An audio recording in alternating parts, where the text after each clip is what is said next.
आप मॉस्को को नीडल कर रहे हैं, कोई डैमेज तो हुआ नहीं है कहीं भी।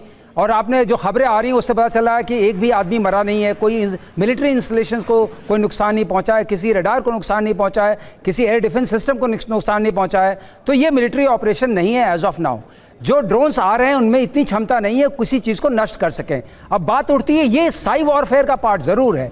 आप ज़रूर मॉस्को को और वहाँ के सिटीजन को धमका रहे हैं कि ये लड़ाई जो आप लड़ रहे हैं ये आपके घर तक पहुँचेगी, ये मैसेज दे रहे हैं। तो और दूसरी बात ये आती है, दरअसल एक साइकोलॉजिकल वॉरफेयर खेला जा रहा है। एक बात और बता दूं कि ये जो लड़ाई हो रही है, जैसा कहा गया है जेलेंस्की के द्वारा कि हम जो है अपनी वापस ज़मीन ले लेंगे और हम रशिया पे कोई अटैक नहीं करेंगे, ये उन्होंने एक तरीके से प्रॉमिस किया है बाइडेन साहब को।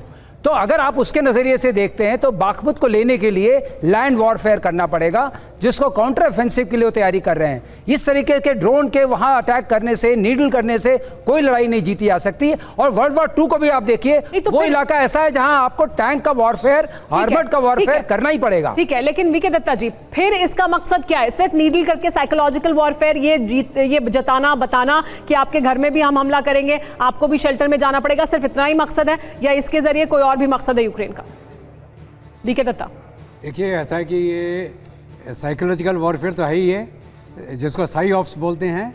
अगर कीव के ऊपर हमला हो रहा है तो वो उसका काउंटर करके दिखा रहा है नाटो और वेस्टर्न कंट्रीज़ को कि यूक्रेन के पास भी इतनी क्षमता है कि रशियन पब्लिक को भी वो उतनी ही दहशत में ले आए जितनी दहशत में यूक्रेन की पब्लिक पूरे 1 साल से जो सहन कर रही है वहाँ पे।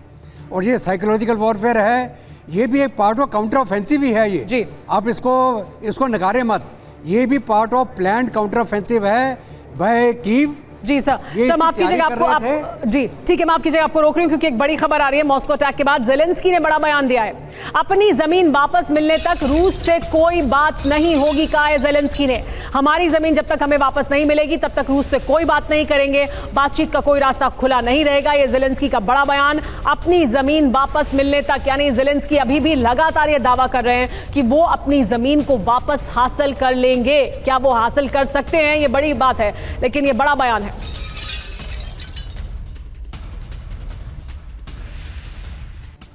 लेकिन क्या ये सिर्फ साइऑप्स का हिस्सा है या ये इससे ज्यादा कुछ और इशारा कर रहा है? क्या हम इसे एक बड़े ड्रोन वॉरफेयर में बदलता हुआ अभी देखेंगे, या मॉस्को जो काउंटर अटैक करेगा अब कीव पर, उससे कीव को क्या वो दहलाएगा? ये तमाम सवाल हैं, इनके जवाब कुछ आने वाले समय में जरूर मिलेंगे। आप सभी मेहमानों का बहुत बहुत शुक्रिया हमारे साथ इस बड़ी चर्चा में जुड़ने के लिए। लेकिन बड़ी खबर यही कि मॉस्को तक पहुंचे हैं ड्रोन, 25 ड्रोन के जरिए यूक्रेन ने किया है हमला।